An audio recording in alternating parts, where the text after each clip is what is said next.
ഉയരം കൂടുന്തോറും ചായയുടെ രുചിയും കൂടുമെന്ന് നമ്മുടെ ലാലേട്ടൻ പണ്ടേ പറഞ്ഞിട്ടുള്ളതാണ്. ലാലേട്ടൻ പറഞ്ഞാൽ പിന്നെ അതിന് അപ്പീൽ ഇല്ലാത്തതാണ്. എന്നാൽ അപ്പീലുള്ള ഒരു സാധനമുണ്ട്, അതാണ് നമ്മുടെ ഗ്രീൻ ടീ. അതിപ്പോൾ ഏതെങ്കിലും മലമുകളിലോ, ഇനി എവറസ്റ്റിന്റെ മുകളിലോ, ഹെലികോപ്റ്ററിലോ, പിന്നെ നമ്മുടെ സുനിത വില്യംസ് ട്രാപ്പായി പോയ ഇന്റർനാഷണൽ സ്പേസ് സ്റ്റേഷന്റെ മുകളിൽ ഇരുന്ന് കുടിച്ചാൽ പോലും ഗ്രീൻ ടീയുടെ രുചിയെ പറ്റി അതിന്റെ കടുത്ത ആരാധകർക്കോ ലാലേട്ടന്റെ ആരാധകർക്കോ പോലും ഒരു എതിരഭിപ്രായം ഉണ്ടാവാൻ യാതൊരു സാധ്യതയും ഇല്ല.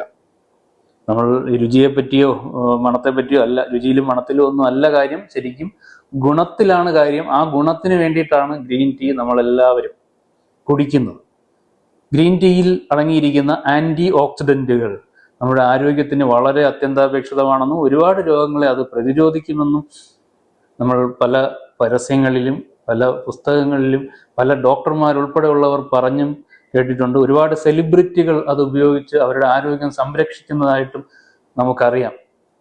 നമ്മുടെ ശരീരത്തിലെ പല രോഗങ്ങൾക്കും കാരണക്കാരായിട്ടുള്ള ഫ്രീ റാഡിക്കലുകൾ എന്ന വില്ലന്മാരെയും ആ വില്ലന്മാര് കാരണം ഉണ്ടാകുന്ന ഓക്സിഡേറ്റീവ് സ്ട്രെസ് എന്ന് പറയുന്ന അവസ്ഥയെയും ചവിട്ടി പുറത്താക്കാൻ ഈ ആന്റി ഓക്സിഡന്റുകൾ അത്യന്താപേക്ഷിതമാണെന്ന് പല പരസ്യങ്ങളിലും നമ്മൾ കണ്ടിട്ടുണ്ടാവും. വിരാട് കോഹ്ലി ഉൾപ്പെടെയുള്ള സെലിബ്രിറ്റികൾ അത് പറയുന്നത് കേട്ടിട്ടുണ്ടാവും. ആരോഗ്യത്തിന്റെ കാര്യത്തിൽ ഒരുപാട് ശ്രദ്ധ പുലർത്തുന്ന പല ആൾക്കാരും ഗ്രീൻ ടീ ആണ് അവരുടെ ആരോഗ്യത്തിന്റെ രഹസ്യം എന്ന് പറയുന്നതും നമ്മൾ കേട്ടിട്ടുണ്ടായിരിക്കും. ഈ ഒരു വിഷയം, ഈ ശരിക്കും ഗ്രീൻ ടീ ഒരു അത്ഭുതകരമായിട്ടുള്ള ഒരു വസ്തുവാണോ? ശരിക്കും ഈ പറയുന്ന ആന്റി ഓക്സിഡന്റുകൾ എന്ന് പറയുന്നത് നമുക്ക് ശരീരത്തിൽ അത്രയും ഗുണകരമായിട്ടുള്ള ഒരു സാധനമാണോ എന്ന് പരിശോധിക്കുകയാണ് ഈ ഒരു വീഡിയോയിൽ. ശരിക്കും ഈ പറഞ്ഞതൊക്കെ ഒരു അന്ധവിശ്വാസമാണ്. ഗ്രീൻ ടീ എന്ന് പറയുന്നത് ശരിക്കും ഒരു അന്ധവിശ്വാസമാണ് എന്നുള്ളതാണ് ശാസ്ത്രീയമായിട്ടുള്ള സത്യം. ആ ഒരു വിഷയത്തിലേക്കാണ് കടക്കുന്നത്. വെള്ളനാടൻ ഡയറിയുടെ ഈ പുതിയ എപ്പിസോഡിലേക്ക് ഏവർക്കും സ്വാഗതം.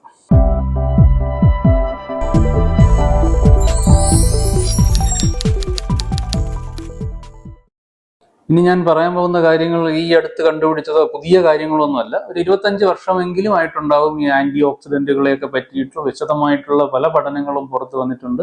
ആന്റി ഓക്സിഡന്റുകളുടെ ഉപയോഗം, അമിതമായ ഉപയോഗം ഗുണത്തേക്കാളേറെ ദോഷമാണ് ചെയ്യുന്നതെന്ന് വളരെ നേരത്തെ തന്നെ നമുക്ക് അറിയാവുന്ന കാര്യങ്ങളാണ്. ഞാൻ ഈ പറയുന്നതൊന്നും പുതിയ കാര്യങ്ങളൊന്നും അല്ല. അപ്പൊ ആന്റി ഓക്സിഡന്റുകളുടെ കാര്യത്തിലേക്ക് വരുന്നതിന് മുമ്പ് നമ്മുടെ ഈ കഥയിലെ വില്ലനായ ഫ്രീ റാഡിക്കലുകളെ പറ്റി കുറച്ച് കാര്യങ്ങൾ. എന്താണ് ഈ ഫ്രീ റാഡിക്കൽ എന്ന് അറിഞ്ഞാൽ മാത്രമല്ലേ നമുക്ക് അതിനെ നേരിടാൻ പറ്റുള്ളൂ.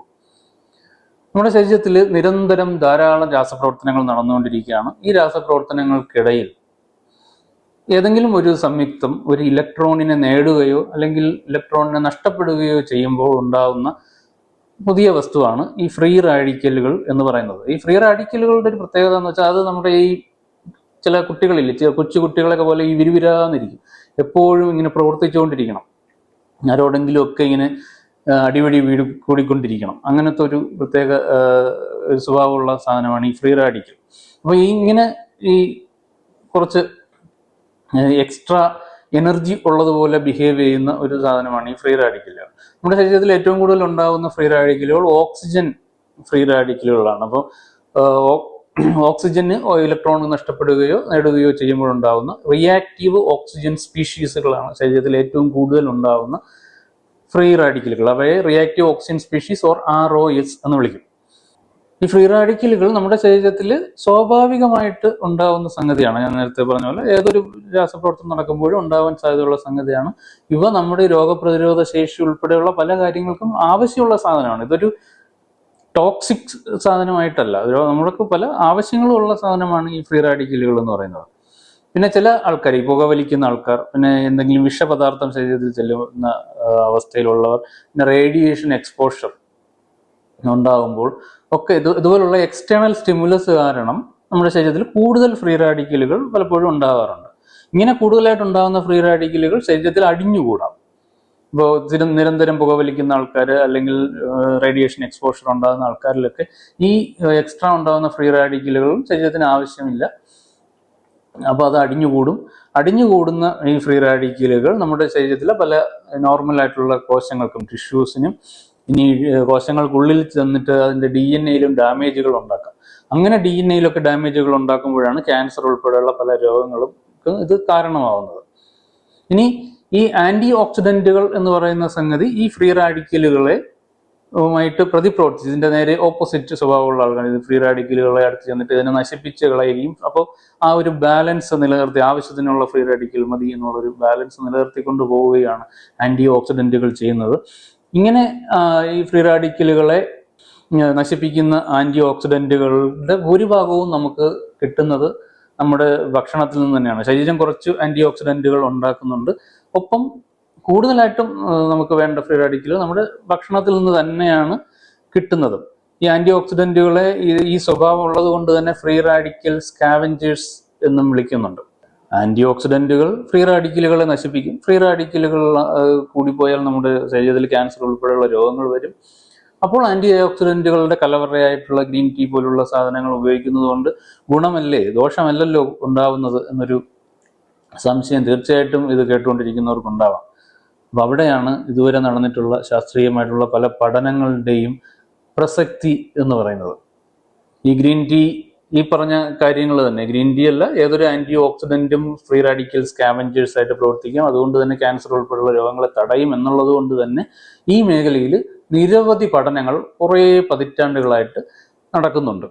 ഇങ്ങനെ 1981 ഡോക്ടർ റിച്ചാർഡ് പെറ്റോ എന്ന് പറയുന്ന ഒരു എപ്പിഡമിയോളജിസ്റ്റ് അതുവരെ നടന്നിട്ടുള്ള 40 പഠനങ്ങളെയും ക്രോഡീകരിച്ച് പഠനങ്ങളെയും വിശദമായിട്ട് അപഗ്രഥിച്ചിട്ട് ഒരു പ്രബന്ധം അന്നത്തെ നേച്ചർ മാസികയിൽ പ്രസിദ്ധീകരിച്ചു.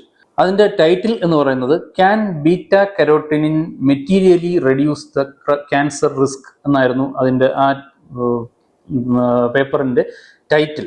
ബീറ്റ കരോട്ടിൻ എന്ന് പറയുന്നത് ഒരു ആന്റി ഓക്സിഡന്റ് ആണ്. അപ്പോൾ ഈ പ്രബന്ധത്തിൽ അദ്ദേഹം ഈ ബീറ്റ കരോട്ടിൻ കഴിക്കുന്നത് കൊണ്ട് നമുക്ക് ക്യാൻസറിനെ തടയാം എന്ന് വെച്ചാൽ ആന്റി ഓക്സിഡന്റ് ആയിട്ടുള്ള ബീറ്റ കരോട്ടിൻ കഴിച്ചു കഴിഞ്ഞാൽ ക്യാൻസറിനെ തടയാം എന്ന് സ്ഥാപിക്കുകയാണ് ചെയ്തത്. പക്ഷെ ഈ ഡോക്ടർ റിച്ചാർഡ് പെറ്റോയുടെ പ്രബന്ധത്തിൽ അദ്ദേഹം ഉപയോഗിച്ച 40 പഠനങ്ങൾ 40 നിലവാരത്തിലുള്ളതായിരുന്നു, പലതും വളരെ ലോ ക്വാളിറ്റി പഠനങ്ങളായിരുന്നു എന്നുള്ളതായിരുന്നു. അപ്പൊ ഇത് മനസ്സിലാക്കിയ നമ്മൾ അന്നത്തെ നേച്ചർ മാഗസിന്റെ എഡിറ്റർ ഈ പ്രബന്ധത്തിന്റെ താഴെ ഇങ്ങനെ ഒരു എക്സ്ട്രാ ഒരു വാലുകൂടി എഴുതി ചേർത്തിരുന്നു. ഈ പ്രബന്ധം വായിച്ചിട്ട് ബീറ്റ കരോട്ടിൻ അല്ലെങ്കിൽ ബീറ്റ കരോട്ടിന്റെ വളരെ നല്ല സോഴ്സായ ക്യാരറ്റ് കഴിച്ചത് കൊണ്ട് ക്യാൻസർ വരാതിരിക്കും എന്ന് ഈ പ്രബന്ധം കൊണ്ട് അർത്ഥമാക്കുന്നില്ല. കൂടുതൽ മികച്ച പഠനങ്ങൾ ശരിക്കും ഈ മേഖലയിൽ നടക്കേണ്ടിയിരിക്കുന്നു എന്ന് അദ്ദേഹം എഴുതി ഒപ്പിട്ട ഒരു വാലുകൂടി ഈ പ്രബന്ധത്തിന്റെ താഴെ ചേർക്കുകയുണ്ടായിട്ട്. പക്ഷെ ഈ ഡോക്ടർ റിച്ചാർഡ് പെറ്റോ തുടങ്ങി വെച്ച ഒരു വലിയ ചർച്ചയുണ്ട്. ആ ചർച്ചയുടെ ഭാഗമായിട്ട് ഈ ആന്റി ഓക്സിഡന്റ് മേഖലയിൽ കൂടുതൽ വിപുലമായിട്ടുള്ള കൂടുതൽ ഫണ്ടഡ് ആയിട്ടുള്ള വലിയ വലിയ വലിയ പഠനങ്ങൾ ഒക്കെ പിന്നീട് നടക്കുകയുണ്ടായി. അതാണ് ആ ഒരു 1981 ഈ റിച്ചാർഡ് പെറ്റോയുടെ പഠനത്തിന്റെ വലിയൊരു പ്രസക്തി എന്ന് പറഞ്ഞാൽ കൂടുതൽ മികച്ച പഠനങ്ങൾക്ക് അതൊരു തുടക്കം കുറിച്ചു എന്നുള്ള വലിയൊരു കാര്യമാണ്. ഈ ആന്റി ഓക്സിഡന്റുകൾ ശരിക്കും ക്യാൻസറിനെ തടയുമെങ്കിൽ അത് ക്യാൻസർ വരാൻ ഏറ്റവും സാധ്യത ഉള്ള ആൾക്കാരിലായിരിക്കണമല്ലോ ക്യാൻസർ സാധ്യത കുറയ്ക്കേണ്ടത്. അപ്പൊ അങ്ങനെ ഒരു പഠനം നടന്നു.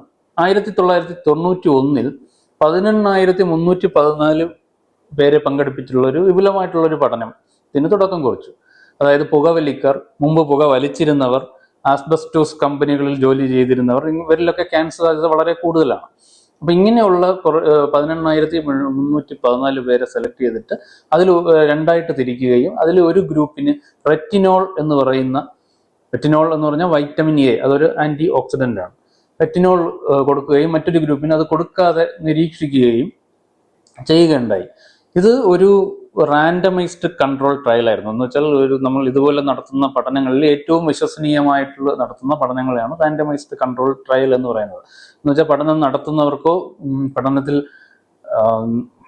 പങ്കെടുക്കുന്ന മറ്റുള്ളവർക്കോ തന്നെ ഇതിന്റെ കാര്യങ്ങളൊന്നും തന്നെ നേരിട്ട് അറിയാൻ കഴിയാത്ത ഒരു പഠനമാണത്. കാരണം അവർക്ക് അതിൽ ഇൻഫ്ലുവൻസ് ചെയ്യാൻ കഴിയില്ല. അതിനെയാണ് റാൻഡമൈസ്ഡ് കൺട്രോൾ ട്രയലുകൾ എന്ന് പറയുന്നത്. അപ്പൊ അങ്ങനെ നടത്തിയ റാൻഡമൈസ്ഡ് കൺട്രോൾ ട്രയലുകളിൽ ഈ റെറ്റിനോൾ, അതായത് വൈറ്റമിൻ എ ഉപയോഗിച്ചുകൊണ്ടിരുന്ന ഗ്രൂപ്പിൽ 338 പേർക്ക് 4 വർഷത്തിനകം ശ്വാസകോശാർബുദം ബാധിക്കുകയുണ്ടായി. എന്ന് വെച്ചാൽ ഈ പഠനത്തിന്റെ അതിന്റെ ഒരു ഇൻഫറൻസ് മാത്രം ഞാൻ പറയാം. ഈ എണ്ണത്തിൽ റെറ്റിനോൾ കഴിച്ചത് കൊണ്ട് യാതൊരുവിധ ഗുണവും ഈ ക്യാൻസർ സാധ്യത ഉള്ളവരിൽ ഉണ്ടായില്ല എന്ന് മാത്രമല്ല, മരണസംഖ്യ മറ്റുള്ളവരെ അപേക്ഷിച്ച് വളരെ കൂടുതലുമായിരുന്നു. എന്ന് വെച്ചാൽ റെറ്റിനോൾ ഉപയോഗിക്കാത്തവരെക്കാൾ കൂടുതൽ മോർട്ടാലിറ്റി റേറ്റ് ഉപയോഗിച്ചവരിൽ കൂടുതലായിരുന്നു എന്നുള്ളതായിരുന്നു ആ പഠനത്തിന്റെ ഔട്ട്പുട്ട്. അതുകൊണ്ട് തന്നെ മുമ്പ് ഫ്രെയിം ചെയ്തിരുന്നതിനെക്കാട്ടിലും 3 വർഷം മുമ്പേ ഈ ഒരു പ്രശ്നം കാരണം ആ പഠനം പകുതി വഴിയിൽ ഉപേക്ഷിക്കുകയാണ് അന്ന് ചെയ്തത്. ഇതിനുശേഷം സമാനമായ സാഹചര്യങ്ങളിൽ 1985 മുതൽ 1996 വരെ നിരവധി പഠനങ്ങൾ നടന്നു. ഈ റെറ്റിനോളും ബീറ്റാ കരോട്ടിനും എങ്ങനെയാണ് ക്യാൻസറിനെ തടുക്കുന്നത് എന്നറിയാനുള്ള പല പഠനങ്ങളും നടന്നു. അവിടെ പലയിടത്തും ശ്വാസകോശ അർബുദവും പ്രോസ്റ്റേറ്റ് ക്യാൻസറും ഒക്കെയാണ് ആ പഠനങ്ങളിൽ പ്രധാനമായിട്ടും അവർ പഠിച്ചത്. പക്ഷേ ഇതിൻ്റെയൊക്കെ റിസൾട്ട് എന്ന് പറയുന്നത് തികച്ചും നിരാശാജനകമായിരുന്നു. മാത്രമല്ല പലയിടങ്ങളിലും ഇത് ഈ ഹൈ റിസ്ക് ആയിട്ടുള്ള ആൾക്കാരിൽ ക്യാൻസർ സാധ്യത കൂട്ടുകയാണ് ഈ പറയുന്ന ആന്റി ഓക്സിഡന്റുകൾ ചെയ്തത് എന്നാണ് ഈ പഠനങ്ങളിൽ നിന്ന് അന്ന് മനസ്സിലായത്. ഈ പഠനങ്ങളെല്ലാം കൂടെ ചേർത്തിട്ട് carrot, CARET, carotene and retinol efficacy trial എന്ന പേരിൽ പ്രസിദ്ധീകരിച്ചിട്ടുണ്ട്. Carrot, CARET. ഇവിടെ കൂട്ടിച്ചേർക്കേണ്ട പ്രധാനപ്പെട്ട ഒരു കാര്യം, ഈ പഠനങ്ങളെല്ലാം തന്നെ ക്യാൻസർ വരാൻ വളരെ സാധ്യത കൂടിയ ആൾക്കാരിലാണ് ഇതെല്ലാം നടത്തിയിട്ടുള്ളത്. അതായത് സ്ഥിരമായിട്ട് പുക വലിക്കുന്നവർ, പുക വലിച്ചിരുന്നവർ, അന്തരീക്ഷ മലിനീകരണമായിട്ട് അത്രയും എക്സ്പോസ്ഡ് ആയിട്ടുള്ളവർ ഒക്കെ, അങ്ങനെയുള്ള ആൾക്കാരിലാണ് ആ പഠനം നടത്തിയിട്ടുള്ളത്. അങ്ങനെയുള്ളവരിൽ ആന്റി ഓക്സിഡന്റുകൾ കഴിക്കുന്നത് കാരണം ക്യാൻസർ സാധ്യത കൂടുകയാണ് ചെയ്തത്. എന്ന് വെച്ചാൽ ഈ ആന്റി ഓക്സിഡന്റുകൾ കാരണമാണ് ക്യാൻസർ വന്നത് എന്നല്ല, ഹൈ റിസ്ക് ആയിട്ടുള്ള ആൾക്കാരിൽ ക്യാൻസർ സാധ്യത കൂട്ടാൻ സാധ്യതയുള്ള ഒരു വസ്തുവാണ് ആന്റി ഓക്സിഡന്റുകൾ എന്ന് പറയുന്നത്. എന്ന് വെച്ചാൽ നമ്മുടെ നാട്ടിൽ എന്ന് വെച്ചാൽ പുകവലിക്കുകയും മദ്യപിക്കുകയും മറ്റ് കാര്യങ്ങളൊക്കെ ചെയ്യുകയും അതിൻ്റെ കൂടെ ഗ്രീൻ ടീ കൂടെ കുടിച്ചു കഴിഞ്ഞാൽ ആരോഗ്യം എല്ലാം മെച്ചപ്പെട്ടു എന്ന് വിചാരിച്ചിരിക്കുന്നവരാണ് നമ്മളിൽ പലരും. പക്ഷെ അത് നേരെ ഓപ്പോസിറ്റ് എഫക്റ്റാണ് നമ്മുടെ ശരീരത്തിൽ ഉണ്ടാക്കുന്നത് എന്നുള്ളതാണ് ഈ പഠനങ്ങളുടെ എല്ലാത്തിൻ്റെയും അർത്ഥം. എന്ന് വെച്ചാൽ പുകവലിയും മദ്യപാനവും ഗ്രീൻ ടീയും ഒരുമിച്ച് പോകുന്ന വസ്തുക്കൾ അല്ല എന്ന് നമ്മൾ മനസ്സിലാക്കണം. ഇനി ഒരു ക്യാൻസർ വന്ന ഒരാൾ, ക്യാൻസർ രോഗി, ഈ ആന്റി ഓക്സിഡന്റുകൾ ഉപയോഗിച്ചത് കൊണ്ട് എന്തെങ്കിലും ഗുണമുണ്ടോ, അല്ലെങ്കിൽ ഗ്രീൻ ടീ പോലുള്ള സാധനങ്ങൾ ഉപയോഗിച്ചത് കൊണ്ട് അവർക്ക് എന്തെങ്കിലും എക്സ്ട്രാ ഗുണമുണ്ടോ? ഇതിനെപ്പറ്റിയും ധാരാളം പഠനങ്ങൾ നടന്നിട്ടുണ്ട്. അപ്പോൾ ഈ ക്യാൻസറിന് നമ്മുടെ ചികിത്സയ്ക്ക് ഉപയോഗിക്കുന്ന കീമോതെറാപ്പിയും റേഡിയോ തെറാപ്പിയും ഒക്കെ നമ്മുടെ ശരീരത്തിൽ ഓക്സിഡേറ്റീവ് സ്ട്രെസ്, ഫ്രീ റാഡിക്കൽ ഒക്കെ ഉണ്ടാക്കി ഓക്സിഡേറ്റീവ് സ്ട്രെസ് കൂട്ടുന്ന സംഗതികളാണ്. ആ ഓക്സിഡേറ്റീവ് സ്ട്രെസ്സിനെ ആന്റി ഓക്സിഡന്റുകൾ തടയും എന്ന് ധാരാളം പഠനങ്ങളിൽ കണ്ടെത്തിയിട്ടുണ്ട്. പക്ഷെ അവിടെ ഒരു പ്രോബ്ലം ഉണ്ട്. ഈ കീമോതെറാപ്പിയും റേഡിയോ തെറാപ്പിയും ഓക്സിഡേറ്റീവ് സ്ട്രെസ് ഉണ്ടാക്കി, ഓക്സിഡേറ്റീവ് ഡാമേജ് ഉണ്ടാക്കിയാണ് ക്യാൻസർ കോശങ്ങളെ കൊല്ലുന്നത്. ആ ഓക്സിഡേറ്റീവ് സ്ട്രെസ്സിനെയാണ് നമ്മുടെ ഈ ആന്റി ഓക്സിഡന്റുകൾ പോയിട്ട് ഇല്ലാതാക്കുന്നത്. ശരിക്കും അവിടെ നമ്മൾ എന്താണോ ചികിത്സയ്ക്ക് വേണ്ടി എന്താണോ കൊടുത്തിരുന്നത് അതിന്റെ നേരെ വിപരീതമായിട്ടുള്ള ഒരു ഫലമായിരിക്കും ഈ ആന്റി ഓക്സിഡന്റുകൾ കൂടി എടുക്കുമ്പോൾ നമുക്ക് കിട്ടുന്നത്. എന്ന് വെച്ചാൽ ചികിത്സിക്കാത്ത ഒരു അവസ്ഥയിലായിരിക്കും ഇതെല്ലാം കൂടെ ചേരുമ്പോൾ നമ്മുടെ പ്രോബ്ലം. ഇത് ഞാൻ മുമ്പൊരു വീഡിയോയിൽ, ഈ സൈഡ് എഫക്റ്റ് ഇല്ലാത്ത മരുന്നുകൾ എന്ന് പറയുന്ന ഒരു വീഡിയോയിൽ ഇതിനെപ്പറ്റി ജസ്റ്റ് സൂചിപ്പിച്ചിരുന്നു. പല ആൾക്കാരും ഈ സയന്റിഫിക് ആയിട്ടുള്ള ചികിത്സ എടുക്കുകയും അതിനോടൊപ്പം തന്നെ ആരുടെയെങ്കിലും ഉപദേശപ്രകാരം വേറെ ഏതെങ്കിലും ഒരു ചികിത്സാ രീതി കൂടി സ്വീകരിക്കാൻ പോവുകയും അവിടുന്ന് അവർ ഏതെങ്കിലും മൾട്ടി വൈറ്റമിനുകളൊക്കെ പ്രിസ്ക്രൈബ് ചെയ്ത് കൊടുക്കുകയും, വൈറ്റമിൻ അല്ലേ വലിയ കുഴപ്പമില്ല നമുക്ക് കഴിച്ചേക്കാം എന്ന് വിചാരിച്ച് കഴിക്കുകയും, അപ്പൊ ശരിക്കുമുള്ള ചികിത്സയെ അത് വളരെ ദോഷകരമായിട്ട് ബാധിക്കുകയും ചെയ്യും. കാരണം നമ്മൾ ഈ പറയുന്ന ഓക്സിഡേറ്റീവ് സ്ട്രെസ് എന്ന് പറയുന്ന സംഗതി ഉണ്ടാക്കിയാണ് അവിടെ ക്യാൻസറിനെ, കോശങ്ങളെ കൊല്ലുന്നത്. ഈ വൈറ്റമിനുകൾ എന്ന് പറയുന്ന പലപ്പോഴും ആന്റി ഓക്സിഡന്റുകളൊക്കെ ആയിരിക്കും. അവ നമ്മളുടെ ശരിക്കുമുള്ള ചികിത്സയ്ക്ക് എതിരെ പ്രവർത്തിക്കുകയും നമുക്ക് ഒരു ഗുണമില്ലാതായി മാറുകയും ചെയ്യും. അപ്പോൾ എന്ന് വെച്ചാൽ ക്യാൻസർ രോഗികളും ആന്റി ഓക്സിഡന്റുകൾ കഴിക്കുന്നത് കൊണ്ട് പ്രത്യേകിച്ച് ഗുണമൊന്നും ഇല്ല എന്ന് നമ്മൾ മനസ്സിലാക്കിയിരിക്കണം. 2008 നാഷണൽ ക്യാൻസർ ഇൻസ്റ്റിറ്റ്യൂട്ടിന്റെ ജേണലിൽ ഇത് സംബന്ധിച്ച് വിശദമായിട്ടുള്ള ഒരു പഠനം പ്രസിദ്ധീകരിച്ചിട്ടുണ്ട്.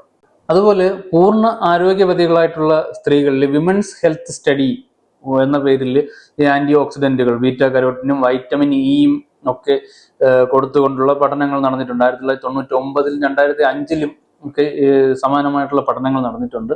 അതിൻ്റെയൊക്കെ ഫലം എന്ന് പറയുന്നത് ഇവ കൊടുക്കുന്നത് കൊണ്ട് പ്രത്യേകിച്ച് ഗുണമോ ദോഷമോ ഇല്ല എന്നുള്ളതാണ്.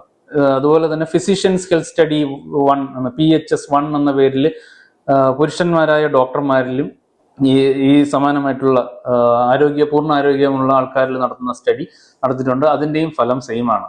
എന്ന് വെച്ചാൽ ഇവ കൊണ്ട് ഗുണമോ ദോഷമോ ഇല്ല എന്ന് പറയുമ്പോൾ നമ്മുടെ കയ്യിലുള്ള കാശ് വെറുതെ കളയാം എന്നുള്ളതല്ലാതെ ഇവ കൊണ്ട് പ്രത്യേകിച്ച് ഗുണമൊന്നും ഇല്ല എന്നുള്ളതാണ് ഈ പഠനങ്ങളുടെ എല്ലാം ഫലം എന്ന് പറയുന്നത്. ആന്റി ഓക്സിഡന്റുകൾക്ക് മേലുള്ള അവസാനത്തെ ആണി എന്ന് പറയുന്നത് 2008 പ്രസിദ്ധീകരിച്ച കോക്രൈൻ റിവ്യൂ ആണ്. 2012 അത് വീണ്ടും അപ്ഡേറ്റ് ചെയ്യുകയുണ്ടായി. ആ പഠനത്തിൽ എന്ന് വെച്ചാൽ അതുവരെ നടന്നിട്ടുള്ള 79 റാൻഡമൈസ്ഡ് കൺട്രോൾ ട്രയലുകളെ മൊത്തം അപഗ്രഥിച്ചുകൊണ്ടുള്ള പഠനമായിരുന്നു. 2,92,707 പേരിൽ നടത്തിയ ആ പഠനത്തിലും ഈ പറയുന്ന സെയിം ഫലങ്ങളാണ് കിട്ടിയത്. എന്ന് മാത്രമല്ല വൈറ്റമിൻ ഇ എന്ന് പറയുന്ന ആന്റി ഓക്സിഡന്റ് അമിതമായി ഉപയോഗിക്കുന്നത് മരണനിരക്ക് കൂട്ടുന്നതായിട്ടും പഠനങ്ങളിൽ കണ്ടെത്തിയിട്ടുണ്ട്. ആ പഠനത്തിലെ ചില പ്രധാനപ്പെട്ട വാചകങ്ങൾ ഞാൻ വായിക്കാം. We found no evidence to support antioxidant supplements for primary or secondary prevention. Beta carotene and vitamin E seem to increase mortality and so may higher doses of vitamin A. Antioxidant supplements needs to be considered as medicinal products and should undergo sufficient evaluation before marketing. എന്ന് വെച്ചാൽ ഇവയൊക്കെ എന്തെങ്കിലും medicinal ഗുണമുണ്ട് എന്ന് പറഞ്ഞ് market ചെയ്യുന്നതിന് മുമ്പ് കൃത്യമായിട്ടുള്ള പഠനം ഞങ്ങളൊക്കെ നടത്തിയിട്ട് വേണം ചെയ്യാൻ, അല്ലെങ്കിൽ ഗുണത്തേക്കാൾ ദോഷമാണ് ചെയ്യുന്നത് എന്നാണ് 3 ലക്ഷത്തോളം പേരിൽ നടത്തിയ പഠനത്തിൻ്റെ സമഗ്രമായ അപ്ഡേറ്റിൽ പറയുന്നത്. മൊത്തത്തിൽ കഴിഞ്ഞ ഒരു 30-35 വർഷത്തെ ഈ ആന്റി ഓക്സിഡന്റുകളെ പറ്റിയുള്ള പഠനത്തെ നമുക്ക് ഇങ്ങനെ വളരെ ഈസി ആയിട്ട് ഇങ്ങനെ സംഗ്രഹിക്കാം. ക്യാൻസർ രോഗികളിൽ ആന്റി ഓക്സിഡന്റുകൾ കഴിക്കാതിരിക്കുന്നതാണ് നല്ലത്. ക്യാൻസർ വരാൻ സാധ്യത കൂടുതലുള്ളവർ, അതായത് പുകവലി അല്ലെങ്കിൽ റേഡിയേഷൻ എക്സ്പോഷർ അങ്ങനെയുള്ള ഹൈ റിസ്ക് ഗ്രൂപ്പിലുള്ള ആൾക്കാർ ആന്റി ഓക്സിഡന്റുകൾ ഗുണത്തേക്കാൾ ദോഷം ചെയ്യും എന്നുള്ളതാണ് സത്യം.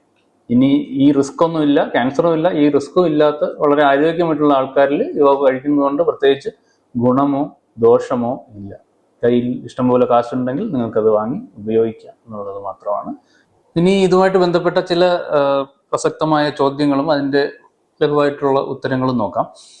എന്തുകൊണ്ടാണ് ചില പഠനങ്ങൾ ഈ ആന്റി ഓക്സിഡന്റുകൾ രോഗങ്ങളെ ചെറുക്കും, വളരെ ഗുണകരമാണ് എന്ന് കാണിക്കുന്നത്? അങ്ങനൊരു ചോദ്യം സ്വാഭാവികമായിട്ടും ഉണ്ടാവാൻ സാധ്യതയുണ്ട്. ഒരു ലളിതമായിട്ടുള്ള ഒരു ഉദാഹരണം പറയാം. കോഴി കൂവുന്നത് കൊണ്ടാണോ നേരം വെളുക്കുന്നത്? ഉത്തരം അല്ല എന്നുള്ളതാണ് നമുക്ക് എല്ലാവർക്കും അറിയാവുന്ന കാര്യമാണ്. എന്നാൽ ഇത് അറിഞ്ഞൂടാത്ത ഒരാൾ ഈ കോഴി കൂവുന്നതിനെ മാത്രം ഒബ്സർവ് ചെയ്തുകൊണ്ടിരിക്കുകയാണ്, നിരന്തരം അതുമാത്രം ഒബ്സർവ് ചെയ്തുകൊണ്ടിരിക്കുന്ന ഒരാളാണ് എങ്കിൽ അയാൾ ഇങ്ങനൊരു തെറ്റായിട്ടുള്ള ചിന്തയിലേക്ക് എത്തിത്തരാനുള്ള സാധ്യത വളരെ കൂടുതലാണ്. അയാൾ നോക്കുമ്പോൾ എല്ലാ ദിവസവും നേരം വെളുക്കുമ്പോൾ കോഴി കൂവുന്നുണ്ട്, അപ്പോൾ കോഴി കൂവുന്നത് കൊണ്ടാവാം നേരം വെളുക്കുന്നതെന്ന് അയാൾ തെറ്റിദ്ധരിച്ചേക്കാം. അതിന് ഒരു വലിയ പ്രാധാന്യത്തോടു കൂടി അതിനെ പ്രസിദ്ധീകരിച്ചേക്കാം. അതുപോലൊരു സംഗതിയാണ്. എന്നുവെച്ചാൽ ശരിക്കുമുള്ള ഫാക്ടേഴ്സിനെ ഒബ്സർവ് ചെയ്യാതെ, അതായത് കോൺഫൗണ്ടിങ് വേരിയബിൾസ് എന്ന് പറയുന്ന സംഗതിയെ പൂർണ്ണമായിട്ട് ഒഴിവാക്കിക്കൊണ്ട് ഇറലവൻ്റ് ആയിട്ടുള്ള കാര്യങ്ങളിൽ മാത്രം, അല്ലെങ്കിൽ നമുക്ക് ആവശ്യമുള്ള കാര്യം എന്താണോ അതിലേക്ക് മാത്രം ശ്രദ്ധ കേന്ദ്രീകരിച്ച് പഠനങ്ങൾ നടത്തുമ്പോൾ ഇതുപോലുള്ള സംഗതികൾ വരാം. വിരാട് കോഹ്ലി ഗ്രീൻ ടീ കുടിച്ച് വളരെ ഹെൽത്തി ആയിട്ട് ജീവിക്കുന്ന ഒരാളാണ്. അപ്പോൾ വിരാട് കോഹ്ലി ഗ്രീൻ ടീ കഴിക്കുന്നത് കൊണ്ടാണോ ഹെൽത്തി ആയിട്ടിരിക്കുന്നതെന്ന് ചോദിച്ചു കഴിഞ്ഞാൽ അല്ല. അദ്ദേഹം ഗ്രീൻ ടീ കുടിക്കുന്നുണ്ട്, അതിൻ്റെ കൂടെ വളരെ ഹെൽത്തി ആയിട്ടുള്ള ഒരു ലൈഫ് സ്റ്റൈൽ ഫോളോ ചെയ്യുന്ന ആളാണ്. പുള്ളിക്കാരൻ ഒരു ബിരിയാണി പോലും കഴിക്കത്തില്ല. കൃത്യമായിട്ട് വ്യായാമം ചെയ്യുകയും വളരെ ശാസ്ത്രീയമായിട്ടുള്ള ഡയറ്റ് ഫോളോ ചെയ്യുകയും ചെയ്യുന്ന ഈ കാര്യങ്ങളിൽ വളരെ കണിശത പുലർത്തുന്ന ഒരാൾ അതിൻ്റെ കൂടെ കുറച്ച് ഗ്രീൻ ടീ കൂടി കുടിക്കുന്നു എന്ന് മാത്രം. അതുകൊണ്ടാണ് അദ്ദേഹം ആരോഗ്യത്തോടെ ഇരിക്കുന്നത്, അല്ലാതെ ഗ്രീൻ ടീ കുടിക്കുന്നത് കൊണ്ടല്ല. മറ്റൊരു ചോദ്യം, ഈ ആന്റി ഓക്സിഡന്റുകൾ ഫ്രീ റാഡിക്കലുകളെ നശിപ്പിക്കും എന്ന് പറഞ്ഞല്ലോ. അപ്പോൾ പിന്നെ അതുകൊണ്ട് എന്താണ് ദോഷം? ഫ്രീ റാഡിക്കലുകൾ നമ്മുടെ ശരീരത്തിൽ ഡാമേജ് ഉണ്ടാക്കുന്ന സാധനമാണ്. അപ്പോൾ നല്ലതല്ലേ ആന്റി ഓക്സിഡന്റുകൾ കഴിക്കുന്നത് കൊണ്ട് ഗുണമല്ലേ ഉണ്ടാവുന്നുള്ളൂ എന്നുള്ളൊരു ന്യായമായ സംശയം ഉണ്ടാവാം. ഇത് അത്ര ലളിതമായിട്ടുള്ളൊരു സംഗതിയല്ല. ഈ ഫ്രീ റാഡിക്കൽ സ്കാവെഞ്ചിങ് എന്ന് പറയുന്നത് വളരെ ലളിതമായിട്ടുള്ളൊരു സംഗതിയല്ല. ഈ ഫ്രീ റാഡിക്കലുകൾ നമുക്ക് ശരിക്കും ആവശ്യമുള്ള കാര്യമാണെന്ന് ഞാൻ തുടക്കത്തിലേ പറഞ്ഞല്ലോ. രോഗപ്രതിരോധ ശേഷിക്കും ഒരു ഇൻഫെക്ഷൻ കിട്ടുമ്പോൾ അതിനെതിരെ പ്രവർത്തിക്കാനും ഒക്കെ ഈ ഫ്രീ റാഡിക്കലുകൾ നമുക്ക് ആവശ്യമാണ്. അപ്പോൾ ഇത് കൂടുതൽ അടിഞ്ഞുകൂടുമ്പോൾ മാത്രമാണ് നമുക്കൊരു ബർഡനായിട്ട് മാറുന്നത്. അപ്പോൾ അതിനെ പ്രതിരോധിക്കാനുള്ള ആന്റി ഓക്സിഡന്റുകൾ ശരീരത്തിൽ ഉണ്ടാക്കുകയും അല്ലെങ്കിൽ നമുക്ക് സാധാരണ കഴിക്കുന്ന ഭക്ഷണത്തിൽ നിന്ന് കിട്ടുകയും ചെയ്യുന്നുണ്ട്. ഇനി എന്തെങ്കിലും ഒരു കാരണം കൊണ്ട് അത്തരം ആന്റി ഓക്സിഡന്റുകൾ അല്ലെങ്കിൽ കൂടുതൽ ഫ്രീ റാഡിക്കലുകൾ ഉണ്ടാകുമ്പോൾ അതിനെ പ്രതിരോധിക്കേണ്ട ആന്റി ഓക്സിഡന്റുകൾ ആവശ്യമുണ്ടെങ്കിൽ മാത്രം നമുക്ക് സപ്ലിമെന്റ് ചെയ്താൽ മതി. അല്ലാതെ ഇത് റെഗുലറായിട്ട് സപ്ലിമെന്റ് ചെയ്ത് കൊടുക്കേണ്ട ആവശ്യമില്ല. അങ്ങനെ ചെയ്യുമ്പോൾ ഈ ആന്റി ഓക്സിഡന്റുകൾ കൂടുതലാകുമ്പോൾ അത് ആവശ്യമുള്ള ഫ്രീ റാഡിക്കലുകളെ കൂടി നശിപ്പിച്ചു കളയുകയും അത് കൂടുതൽ പ്രോബ്ലം ആയിട്ട് മാറുകയും ചെയ്യും. ഇതൊരു ബാലൻസിൽ നിന്ന് പോകേണ്ട കാര്യങ്ങളാണ്. അപ്പോൾ ആ ഒരു ബാലൻസ് തെറ്റിക്കുകയാണ് പലപ്പോഴും നമ്മൾ ഈ അമിതമായിട്ടുള്ള ആന്റി ഓക്സിഡന്റ് ഇൻടേക്ക് കൊണ്ട് പലപ്പോഴും ചെയ്യുന്നത്. അത് ചെയ്യാൻ പാടില്ലാത്തൊരു കാര്യമാണ്. മറ്റൊരു സംശയം ഉണ്ടാകാൻ സാധ്യതയുള്ളത് ഈ ലബോറട്ടറികളിലും മറ്റും ഈ ക്യാൻസർ കോശങ്ങളിൽ നടത്തിയ പരീക്ഷണങ്ങളിൽ ആന്റി ഓക്സിഡന്റുകൾ വളരെ ഫലപ്രാപ്തിയുള്ള സാധനമാണെന്ന് തെളിയിച്ചിട്ടുണ്ടല്ലോ. പിന്നെ അത് എന്താണ് കുഴപ്പം? അവിടെ ഒരു പ്രോബ്ലം എന്ന് വെച്ചാൽ ഈ പറയുന്ന ഇൻവിട്രോ സ്റ്റഡികൾ, ഇപ്പോൾ ലബോറട്ടറികളിൽ വളർത്തുന്ന ക്യാൻസർ കോശങ്ങൾ നടത്തുന്നതിന് ഇൻവിട്രോ സ്റ്റഡികൾ എന്നാണ് പറയുന്നത്. അപ്പോൾ ഇൻവിട്രോ സ്റ്റഡികളിലുള്ള ഒരു അന്തരീക്ഷമല്ല നമ്മുടെ മനുഷ്യ ശരീരത്തിലുള്ള ക്യാൻസർ കോശങ്ങൾക്കുള്ളത്. ആ ഒരു വ്യത്യാസം എപ്പോഴും ഉണ്ട്. ഇൻവിട്രോ സ്റ്റഡികൾ നടത്തുന്നത് പലപ്പോഴും ഇതിൻ്റെയൊക്കെ സ്വഭാവം എന്താണ്, ക്യാൻസറിന്റെ സ്വഭാവം എന്താണ്, ഇത് മരുന്നിനോടൊക്കെ എങ്ങനെ പ്രതികരിക്കുന്നു എന്നൊക്കെ ഉള്ള ഒരു അടിസ്ഥാന തത്വം രൂപീകരിക്കാൻ വേണ്ടിയിട്ടാണ് ഈ ഇൻവിട്രോ സ്റ്റഡികൾ നടത്തുന്നത്. എന്നാൽ പോലും നമ്മൾ പല പല ഫേസുകളിലൂടെ നടത്തിയ പഠനങ്ങളുടെ ഫലമായിട്ട് വരുന്ന മരുന്നുകൾ പോലും പിന്നീട് വിപണിയിലെത്തിക്കഴിഞ്ഞിട്ട് വീണ്ടും നമ്മൾ പഠനത്തിന് വിധേയമാക്കുന്നതിൻ്റെ ഒരു കാരണം എന്ന് പറയുന്നത് മനുഷ്യരിൽ വലിയ തോതിൽ ഇതെങ്ങനെ പ്രതികരിക്കുന്നു, എങ്ങനെ സ്വാധീനിക്കുന്നു എന്ന് അറിയാൻ വേണ്ടിയിട്ടാണ് അങ്ങനെ പഠനം നടത്തുന്നത്. അപ്പോൾ അങ്ങനെ പഠനം നടത്തുമ്പോൾ ഇതിൽ പലപ്പോഴും ലാബിൽ നടത്തിയ റിസൾട്ടിൻ്റെ നിന്നും വ്യത്യസ്തമായിട്ടുള്ള റിസൾട്ട് ആയിരിക്കും കിട്ടുന്നത്. അങ്ങനെ ഒരു സംഗതി ഇവിടെയും ഉണ്ട്. ഇൻവിട്രോ സ്റ്റഡികളെ നമുക്ക് പൂർണ്ണമായിട്ടും ഒരു 100% ഫുൾ പ്രൂഫ് ആയിട്ടുള്ള പഠനമായിട്ട് എടുക്കാൻ സാധിക്കില്ല. അങ്ങനെ ഒരു സംഗതി ഈ ആന്റി ഓക്സിഡന്റിന്റെ കാര്യത്തിലും ബാധകമാണ്.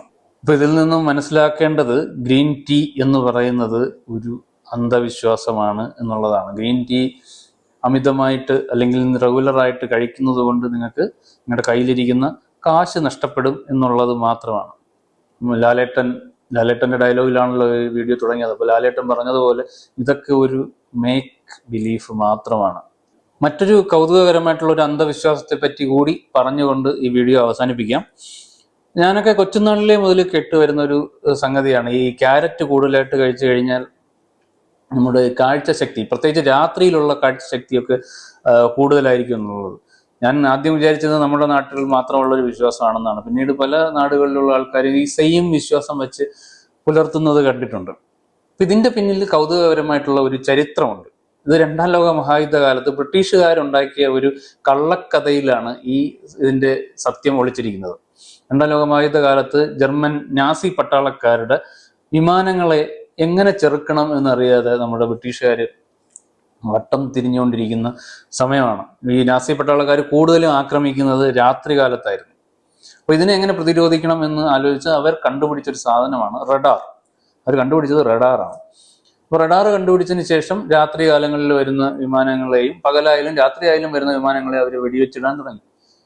പക്ഷേ ഈ ബ്രിട്ടീഷുകാർ ഒരു പേടിയുണ്ടായിരുന്നു. ഈ റഡാർ കണ്ടുപിടിച്ച കാര്യം എങ്ങാനും ജർമ്മൻകാർ അറിഞ്ഞു കഴിഞ്ഞാൽ അവർ അതിനെ മറികടക്കാനുള്ള മറ്റൊരു സാങ്കേതിക വിദ്യ കണ്ടുപിടിച്ച് കൂടുതൽ കാര്യക്ഷമമായിട്ട് ആക്രമിച്ചേക്കാം. അപ്പൊ അതിനെ മറികടക്കാൻ വേണ്ടിയിട്ട് ഇവർ പടച്ചുണ്ടാക്കിയ ഒരു കള്ളത്തരമാണ് നമ്മൾ ബ്രിട്ടീഷ് പട്ടാളക്കാർ കൂടുതലായിട്ട് ക്യാരറ്റ് കഴിക്കുന്നത് കാരണം അവർക്ക് രാത്രിയിലും കാഴ്ചശക്തി വളരെ കൂടുതലാണ്. അത് കാരണമാണ് ഈ രാത്രിയിലും വിമാനങ്ങളെ കാണാനും വെടിവെച്ചിടാനും സാധിക്കുന്നത് എന്നുള്ളത്. കുറച്ച് സയന്റിഫിക് ആയിട്ടുള്ള ഒരു കള്ളം, കുറച്ച് സയൻസിന്റെ മേമ്പൊടിയെല്ലാം ചേർത്തിട്ട് അവർ പടച്ചുണ്ടാക്കിയതാണ്. ആ കള്ളമാണ് അതൊരു വിശ്വാസമാവുകയും അതിപ്പോഴും പല ജനറേഷനിലൂടെ, പല നാടുകളിലൂടെ, പല ഭാഷകളിലൂടെ ഇപ്പോഴും തുടരുകയും ചെയ്യുന്നത്. അതുപോലത്തെ ഒരു സംഗതിയാണ് ഗ്രീൻ ടീയും. ഈ ക്യാരറ്റിന്റെ കാര്യം പ്രത്യേകിച്ച് പറയാൻ കാര്യം, ക്യാരറ്റിൽ അടങ്ങിയിരിക്കുന്ന ഈ ബീറ്റ കരോട്ടിൻ എന്ന് പറയുന്ന സംഗതിയെയാണ് ബ്രിട്ടീഷുകാർ അതിൻ്റെ സയൻറ്റിഫിക് എക്സ്പ്ലനേഷനായിട്ട് ഉപയോഗിച്ചത്. അത് ഒരു ആൻറ്റി ഓക്സിഡൻ്റ് ആണ്. ഇന്നത്തെ ഈ വീഡിയോയിൽ പറഞ്ഞ ഗ്രീൻ ടീ ഒരു ഉദാഹരണം മാത്രമാണ്. ഗ്രീൻ ടീ മാത്രമല്ല, നമുക്കറിയാം ചക്ക, മുന്തിരി, കാന്താരി മുളക്, ഇലുമ്പൻ പുളി തുടങ്ങി നാട്ടിൽ കിട്ടാവുന്ന എല്ലാ സാധനത്തിൻ്റെയും പുറകിൽ ഇതുപോലുള്ള പല പല അന്ധവിശ്വാസങ്ങളും നിലനിൽക്കുന്നുണ്ട്. ഇവരെ എല്ലാം തന്നെ പല പല രോഗങ്ങൾക്കുമുള്ള ഒറ്റമൂലികളാണ് എന്ന് പ്രചരിപ്പിക്കുകയും പല പല രീതികളിൽ, പല പാക്കറ്റുകളിൽ ഇവയൊക്കെ വിപണിയിൽ വളരെ സുലഭമാണ്. ആൻറ്റി ഓക്സിഡൻറ്റുകൾ അടങ്ങിയ നിരവധി പാനീയങ്ങൾ വലിയ വലിയ വിലകളിൽ നമുക്ക് മാർക്കറ്റിൽ ഇപ്പോൾ സുലഭമാണ്. പലപ്പോഴും ക്യാൻസർ രോഗികളോ അവരുടെ ബന്ധുക്കളോ ഒക്കെയാണ് ഇവരുടെ ഈ ബിസിനസ് തന്ത്രങ്ങളിൽ പെട്ട് അവരുടെ കാശും ആരോഗ്യവും ഒക്കെ നശിപ്പിക്കുന്നത്. എനിക്കറിയാം ഒരുപാട് മോഡേൺ മെഡിസിൻ ഡോക്ടർമാരുൾപ്പെടെയുള്ളവർ ഈ പറയുന്ന ഗ്രീൻ ടീയെയും അതുപോലുള്ള ആൻറ്റി ഓക്സിഡൻറ്റുകളെയും ഒക്കെ പ്രൊമോട്ട് ചെയ്യുന്നത് കണ്ടിട്ടുണ്ട്. പലപ്പോഴും പലരും ഇതിൻ്റെയൊക്കെ ഒരു കൃത്യമായിട്ടുള്ള വസ്തുത മനസ്സിലാക്കാതെയാണ് അത് ചെയ്യുന്നത്. അപ്പോൾ നമ്മൾ ചെയ്യേണ്ടത് ഈ കാര്യങ്ങൾക്കൊന്നും തന്നെ ശാസ്ത്രീയമായിട്ടുള്ള യാതൊരു പിൻബലവും ഇല്ല എന്ന് മനസ്സിലാക്കുകയും വളരെ കരുതലോടെ മാത്രം ഇത്തരം കാര്യങ്ങൾ, പ്രത്യേകിച്ചും ഈ ഒറ്റമൂലിയായിട്ടൊക്കെ എന്തെങ്കിലും ഒരു കാര്യത്തെ ഗ്ലോറിഫൈ ചെയ്ത് ആരെങ്കിലും പറയുകയാണെങ്കിൽ അതിൽ എന്തോ കള്ളത്തരമുണ്ട്, അല്ലെങ്കിൽ ഒരു അറിവില്ലായ്മയുടെ അംശമുണ്ട് എന്ന് മനസ്സിലാക്കി അല്പം സംശയത്തോടു കൂടി മാത്രം ഇത്തരം കാര്യങ്ങളെ സമീപിക്കുക എന്ന് മാത്രം പറഞ്ഞുകൊണ്ട് മറ്റൊരു വിഷയവുമായിട്ട് അടുത്ത എപ്പിസോഡിൽ വീണ്ടും കാണാം എന്ന പ്രതീക്ഷയോടുകൂടി ബൈ ബൈ.